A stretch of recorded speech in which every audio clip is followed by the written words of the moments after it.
What drew me into the trade industry was my family. My family, they all work construction, but I got tired of construction, so I wanted to try something different.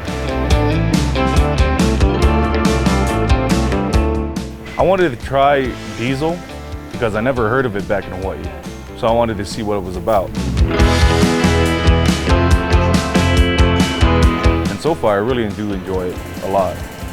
And the reason why I chose auto for my specialty was so I can get a better understanding of how cars work when I go back home.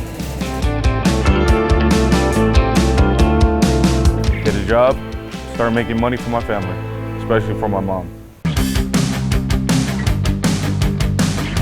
Compared to a 4-year college to a trade school, which is less time, where you get in, out, learn everything you need, and straight into the workforce. You learn quick.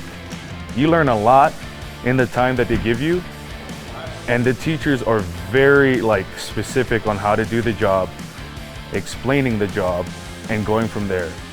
And if you need assistance, they're always there to help. Quick and simple.